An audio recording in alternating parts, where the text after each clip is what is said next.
Maintenant que les options basiques du thème Divi ont été configurées, nous allons voir comment nous allons utiliser le personnaliseur du thème Divi.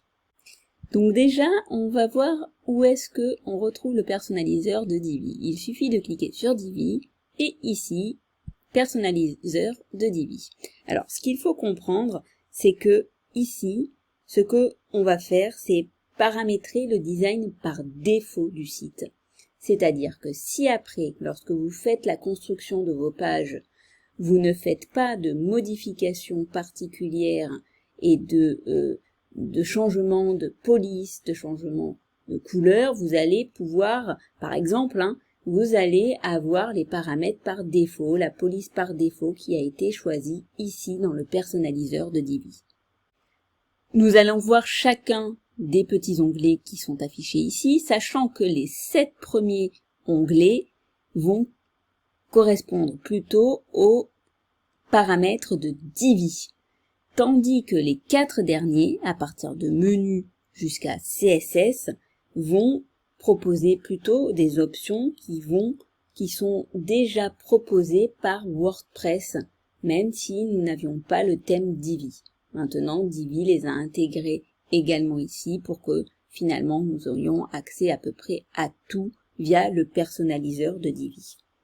Donc, concernant les paramètres généraux, nous allons d'abord cliquer sur Identité du site. Alors, Identité du site, vous verrez que vous retrouvez le titre du site, le slogan du site que vous pouvez modifier.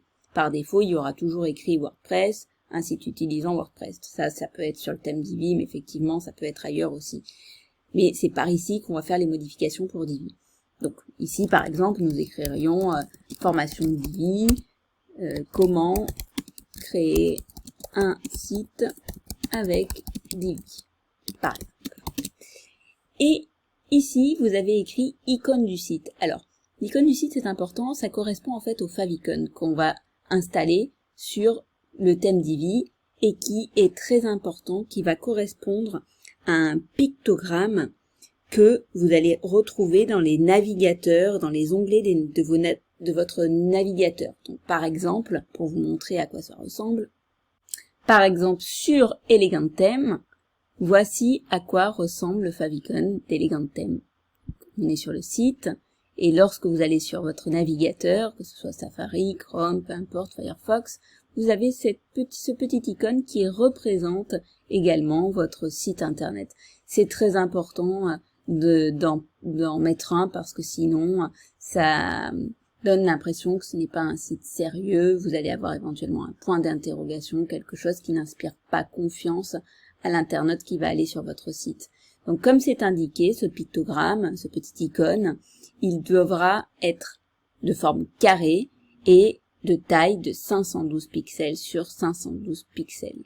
Donc par exemple, si je clique sur sélectionner l'icône du site, alors moi j'ai mis n'importe quelle image qui peut ressembler à Divi, c'est juste pour vous montrer comment cela se présente. Je clique sur cette image, je la sélectionne et donc vous voyez elle va automatiquement, là si la taille n'est pas tout à fait la bonne, ça va me mettre un petit carré qui va me montrer de quelle manière va être délimité mon favicon. Alors ici ça tombe bien parce que mon icône va être bien au milieu, bien centré. Maintenant si vous mettez votre logo par exemple, s'il n'est pas adapté à la bonne taille, eh bien il va être complètement tronqué et ça donnera une image un petit peu bizarre qui ne correspond pas à un beau favicon. Donc ça, vous trouverez des logiciels du type Canva sur internet où facilement vous pourrez créer votre favicon si c'est vous qui vous en occupez aux bonnes dimensions. Donc là, je clique sur recadrer l'image et vous voyez la manière dont il se présentera si dans mon navigateur j'ouvrez ce site sur un navigateur. Lorsque vous faites une modification sur le personnaliseur, n'oubliez pas de cliquer sur publier pour ne pas sans faire exprès quitter la page et que rien n'était enregistré. Alors si vous cliquez sur la croix, vous voyez, ça va vous proposer les modifications que vous avez faites seront perdues si vous changez de page. Donc là, vous êtes encore à temps d'annuler pour publier. Mais si vous quittez directement la page et que vous avez oublié de cliquer sur publier, vous allez perdre les informations, les nouvelles informations que vous avez enregistrées sur votre personnaliseur. Donc, une fois qu'on a terminé l'identité du site, je clique sur la flèche pour revenir en arrière. Et je continue, je vais sur paramètres de mise en page. Alors, paramètres de mise en page, que ce soit la largeur du contenu ou l'espacement des colonnes sur le site internet, le haut de la section, la hauteur de la ligne, moi je vous conseille de ne pas toucher à ces paramètres-là. Je vais vous montrer ce que ça peut donner par contre si vous activez la mise en page emboîtée. C'est une personnalisation du site qui fait que, vous voyez, lorsque je clique dessus, votre site aura cette présentation-là avec des marges sur le côté. Donc bon, pourquoi pas, c'est pour une présentation un petit peu particulière. Il faut savoir que ça existe et que c'est possible. Il y a tellement de design possible sur un site internet que c'est bien de savoir que cette possibilité existe et peut-être elle pourra concorder avec le design de votre site internet. Donc là, en général, tout de même, on ne l'activera pas. Donc je l'enlève. Et ici, couleur d'accent du thème. Ça peut être intéressant parce que vous pouvez, admettons que votre logo soit de prédominance bleue, eh bien vous pouvez laisser une couleur d'accent du thème bleu, ce qui veut dire que lorsque vous créerez les pages de votre site, si sur certains endroits, par exemple sur certaines couleurs, vous ne faites pas de modification, eh bien par défaut, c'est cette couleur-là qui apparaîtra. Donc ça peut être intéressant de prévoir une couleur qui correspondent aux couleurs que vous souhaitez le plus présenter sur votre site internet.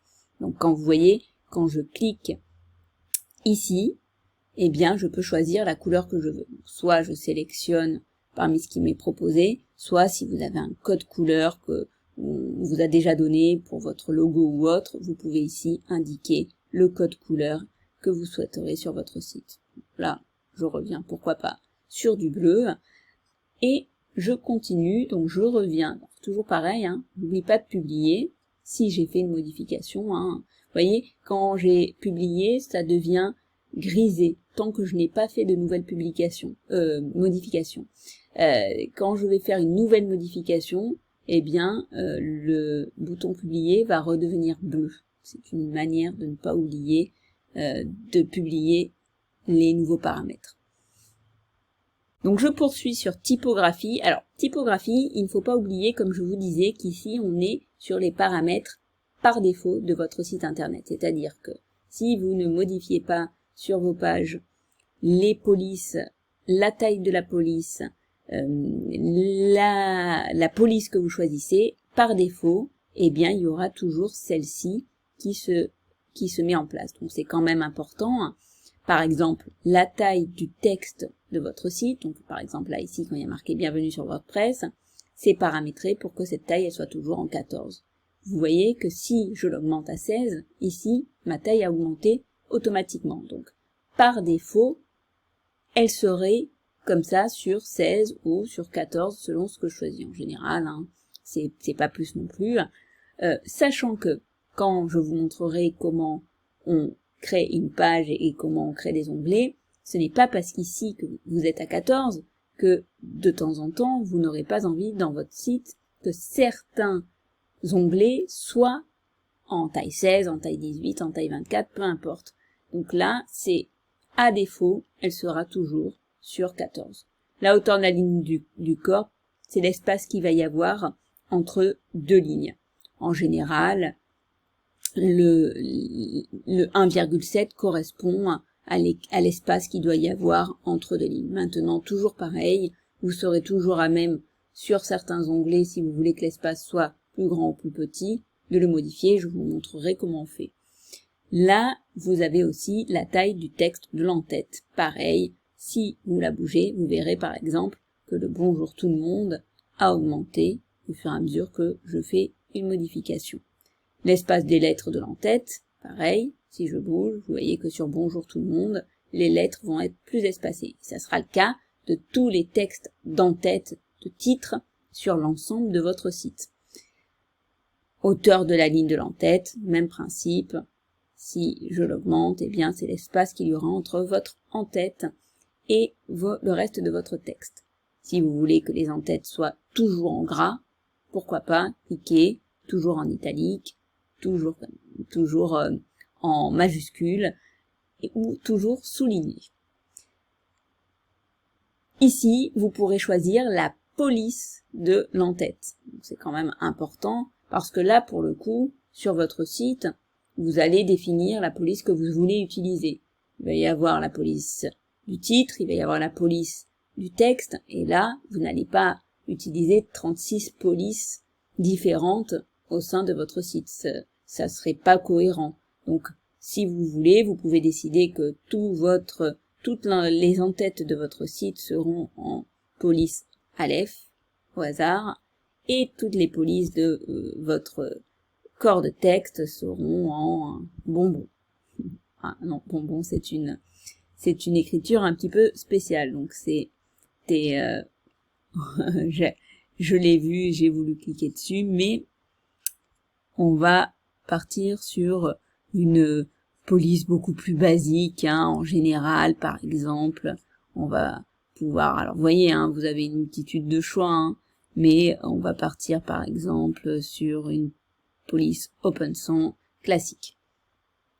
La couleur du lien du corps du texte, c'est-à-dire que lorsque vous aurez dans un texte un lien qui renvoie soit sur une autre page de votre site soit vers un autre site, eh bien cette couleur du lien, par exemple, ici est prévu qu'elle soit toujours en bleu. Alors on est toujours en la même, ça ne veut pas dire que sur votre site, après, vous ne pourrez pas modifier cette couleur, mais par défaut, ce sera celle-ci. De même que la couleur du texte du corps, eh bien là, elle est en pas tout à fait noir foncé. Si vous cliquez ici, vous verrez que mon écriture est devenue beaucoup plus noire. Idem pour l'écriture de l'en-tête. Je peux cliquer sur noir et vous verrez qu'elle a un petit peu foncé. Je publie pour conserver mes paramètres, sachant que je vais peut-être quand même enlever cela et rester sur des en-têtes basiques pour la suite.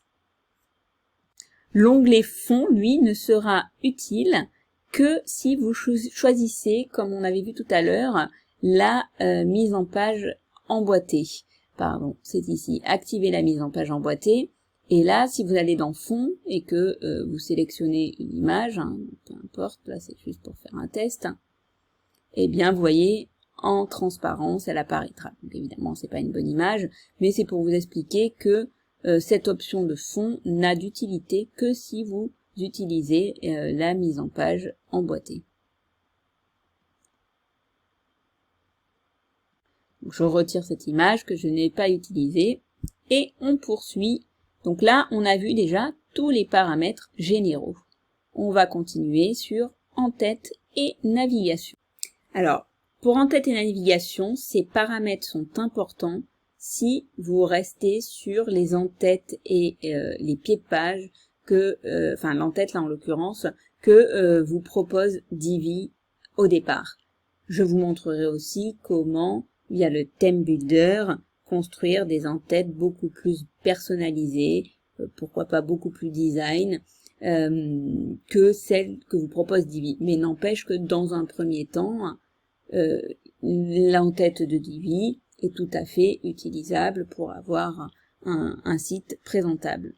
Donc, quand on va sur format de l'en-tête, vous allez pouvoir choisir si vous voulez un format d'en-tête.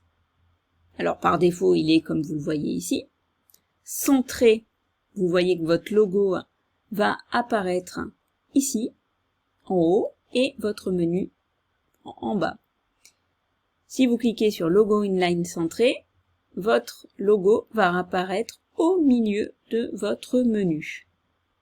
Si vous cliquez sur slide in, vous voyez que cette présentation va être un petit peu comme la présentation d'un menu sur mobile où vous pourrez cliquer et voir de cette manière le menu. Et enfin, vous pouvez cliquer sur plein écran et vous verrez qu'en cliquant ici, eh bien, le menu s'affiche en plein écran. Donc, le menu le plus utilisé en général est le menu par défaut, mais les autres peuvent être tout à fait utilisés selon le design que vous voulez sur votre site. Pour ces 5 menus, vous avez la possibilité de cliquer sur cacher la barre de navigation si aucun défilement. Alors moi je vous le déconseille totalement, parce que vous voyez, quand je clique dessus, mon menu disparaît et ce n'est que si je bouge la page, alors là en l'occurrence je la bouge pas parce qu'il n'y a pas de contenu, mais il n'y a que si je bouge la page que mon menu réapparaîtra. Donc ça me paraît pas du tout intuitif pour l'internaute et donc je vous déconseille totalement de l'utiliser. Si vous cliquez sur activer la navigation verticale, vous verrez que le menu apparaîtra de cette manière. Alors là aussi, ça reste un choix personnel, mais que je vous déconseille plutôt parce que en termes de lisibilité sur un ordinateur, c'est quand même beaucoup plus pratique quand la navigation verticale n'est pas utilisée. Nous allons donc poursuivre sur la barre de menu primaire. Alors, la barre de menu primaire, ça correspond à cette barre de menu que vous voyez ici sur votre site. Si vous cliquez sur passer en mode pleine largeur, vous pourrez constater que le logo vient beaucoup plus à gauche et le reste de votre menu beaucoup plus à droite.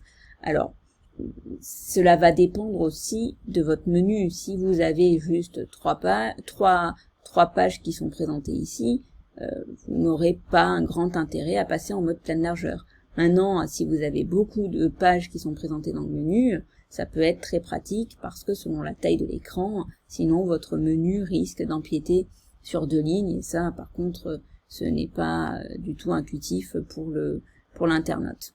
Vous avez aussi la possibilité de cacher l'image du logo en cliquant ici. Bon, après, en général, sur un site internet, il y a quand même souvent un logo, donc ça ne sera que dans des cas particuliers que vous souhaiterez utiliser cette option-là.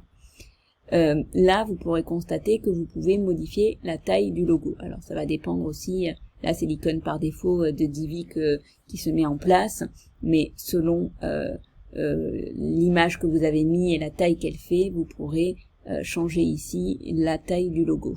De la même manière que vous pouvez modifier la hauteur. Vous voyez, quand je bouge ici, vous pouvez modifier la hauteur de votre menu. Donc là aussi, en règle générale, pas d'intérêt à ce qu'elle soit trop haute, mais pourquoi pas ne pas rester forcément sur les paramètres par défaut. Si vous bougez par inadvertance ce curseur et que vous vous dites bon finalement c'était beaucoup mieux ce que propose Divi par défaut, il suffit de cliquer sur cette petite flèche et cela vous remettra la hauteur par défaut proposée par Divi. C'est le cas un petit peu partout, hein. Donc chaque fois que vous bougez et que vous n'auriez pas voulu et vous voulez revenir, hop, vous cliquez ici. Donc idem, là c'est la taille du texte du menu. Donc vous voyez, quand je bouge le curseur, ça modifie automatiquement la taille de mon menu. Pour l'espacement des lettres, c'est ici aussi. La police du menu. Donc là, vous pouvez choisir aussi la police que vous aurez sur votre menu. Si elle doit être en gras, en italique, en majuscule, tout se fait directement ici. La couleur du texte de votre menu, la couleur du lien actif, c'est-à-dire le lien de la page sur laquelle vous êtes au moment où vous regardez le site. Alors, la couleur de l'arrière-plan. Donc, si vous changez la couleur de l'arrière-plan, hop, il faudra, selon la couleur choisie, penser à bien modifier aussi la couleur du texte. Alors, évidemment, hein, ça dépend, hein, ça dépendra là aussi des couleurs choisies. Et la couleur du texte du menu déroulant. Eh bien, sur une page, vous pouvez passer le curseur et avoir un menu déroulant qui s'affiche. Ici, vous pourrez choisir la couleur du texte du menu déroulant. On n'oublie pas de publier pour avoir ces modifications. Et si on veut revenir sur la couleur initiale, on clique sur valeur par défaut et on le fait également pour le texte. Et on est revenu aux paramètres classiques de la barre de menu. Sur la barre de menu secondaire, Cette barre de menu secondaire, elle va correspondre à la barre de menu qui est située au-dessus du menu principal. Donc, je vais rajouter un texte pour que vous puissiez voir à quoi elle ressemble. Donc, élément de l'entête. Si je marque un numéro de téléphone et un email,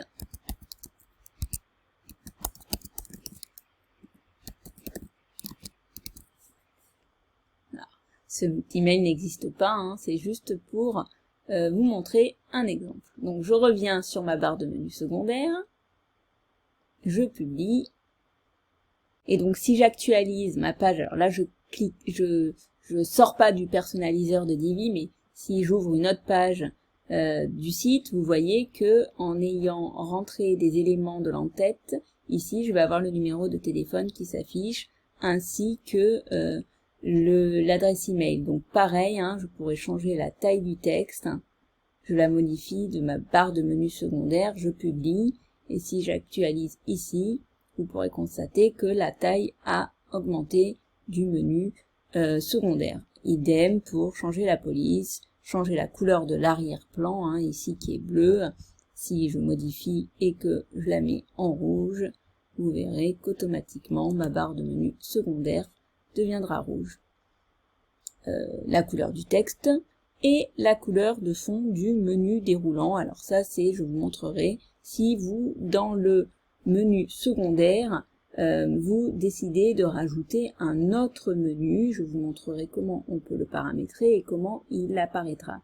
Et donc, s'il y a un menu déroulant, sur ce menu secondaire, eh bien entendu, vous pourrez changer la couleur du texte du menu secondaire ici. Donc, tout simplement, hein, tout se fait via barre de menu secondaire, en sachant que dans les éléments de l'entête, vous pouvez indiquer le numéro de téléphone, l'email, qui apparaîtront dans le menu secondaire, l'icône de recherche, l'icône des réseaux sociaux. Si vous avez indiqué des réseaux sociaux, ils apparaîtront ici en haut à droite de votre menu secondaire.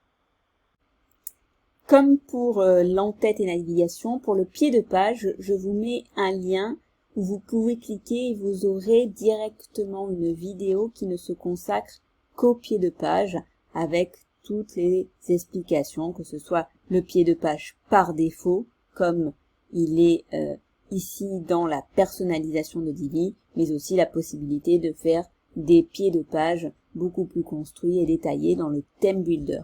Donc vous n'avez qu'à cliquer sur le lien pour aller voir directement la vidéo qui concerne intégralement le pied de page.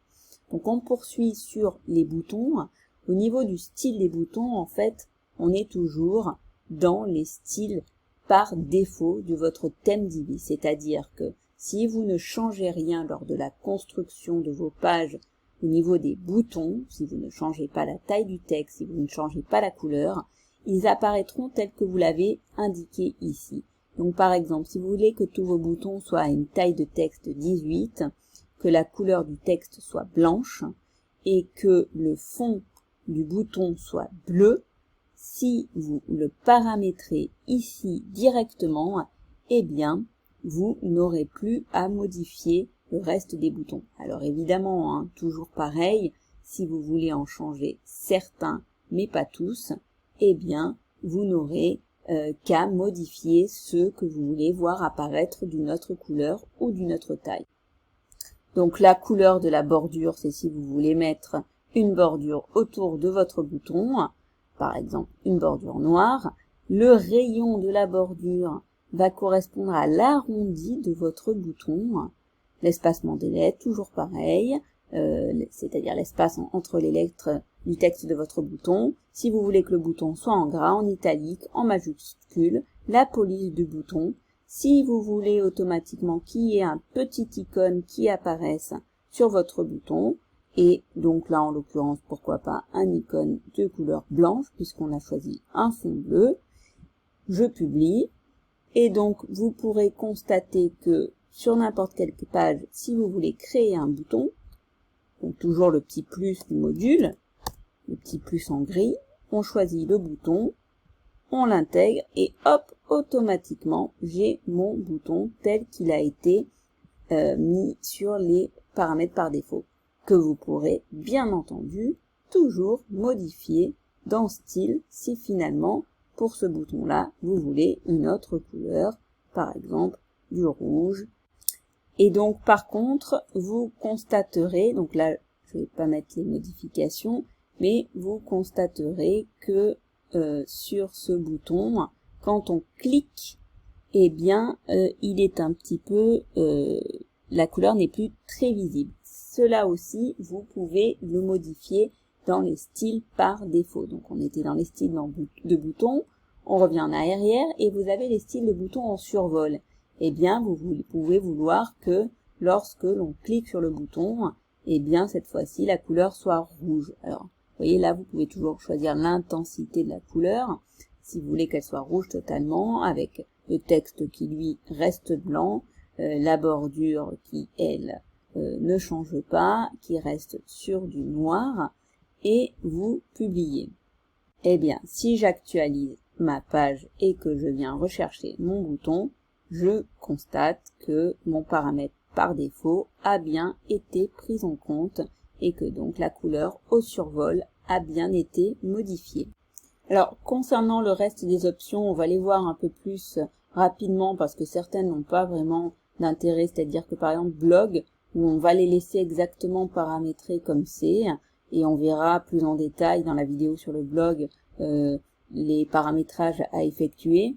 Idem sur le style sur mobile, c'est ici on va laisser tel que c'est déjà indiqué, éventuellement juste le menu sur mobile, vous voyez quand on clique dessus, eh bien vous pouvez ici modifier la couleur du texte et donc du petit icône aussi qui va s'afficher, mais je vous montrerai aussi dans une autre vidéo plus en détail les en-têtes qu'on peut faire avec que ce soit sur l'ordinateur ou sur mobile avec des fonctionnalités. Donc là vous pouvez modifier effectivement, si vous restez sur les paramétrages par défaut, les couleurs de fond du texte et du menu sur mobile. Pour le reste, les palettes de couleurs, pareil, ici les palettes de couleurs ci-dessus devraient être appliquées à la palette de couleurs par défaut. Donc vous pouvez choisir, mais en général je vous conseille de rester sur cet onglet sur la couleur par défaut. Au niveau du menu, vous pouvez créer vos menus. Ça a été intégré aussi au personnaliseur de Divi, mais c'est la même manière que si vous passiez sur un WordPress classique dans menu ici et que vous créez votre nouveau menu directement en cliquant ici. Vous pouvez éventuellement le faire aussi par le personnaliseur de Divi ou lorsque vous créez votre menu, vous choisissez s'il s'agit du menu principal, donc celui qui s'affichera ici, du menu secondaire, qui éventuellement peut s'afficher ici, dans la barre de menu secondaire, ou le menu du pied de page, où je vous montre aussi dans la vidéo sur créer un pied de page, comment créer un menu rien que pour votre pied de page. Toujours pareil, ici nous sommes dans les paramètres par défaut de Divi. Les widgets, là aussi, c'est intégré dans les fonctionnalités du personnaliseur de Divi, mais vous pouvez les avoir aussi directement comme n'importe quel site WordPress, ici directement dans les widgets. Concernant le réglage de la page d'accueil, alors là en revanche c'est important parce que le paramètre par défaut qu'il y a toujours sur Divi, c'est la page d'accueil affiche les derniers articles. Donc il faut cliquer sur une page statique et choisir la page que vous voulez voir affichée comme page d'accueil. Donc si on sélectionne en général pour la page d'accueil, elle est intitulée accueil, on clique dessus et automatiquement, ça y est, nous avons notre page d'accueil qui apparaîtra dès lors que l'on va sur notre site. Donc maintenant, par exemple, si on clique sur le logo, eh bien, ça sera bien cette page-là qui apparaîtra comme page d'accueil. Alors, Évidemment, hein, vous pouvez faire une page aussi comme page d'accueil. Si c'est un blog avec uniquement les articles que vous voulez faire apparaître en page d'accueil, vous pouvez cliquer sur les derniers articles et s'afficheront au fur et à mesure tous les articles que vous avez créés directement sur la page d'accueil. Concernant les CSS additionnels, c'est les mêmes que l'on retrouve également dans les options du thème de Divi, quand on va ici tout en bas, où on peut personnaliser le CSS, c'est-à-dire si on veut faire quelques modifications qui ne sont pas possibles via les paramètres par défaut de Divi et que l'on peut intégrer ici pour effectuer des modifications. Voilà, donc là nous avons vu tous les onglets du personnaliseur de Divi, sachant que sur certains éléments, ils seront élaborés un peu plus en détail dans d'autres vidéos, notamment l'entête, le pied de page et puis le côté responsive du site pour que il soit totalement adapté aux versions mobiles.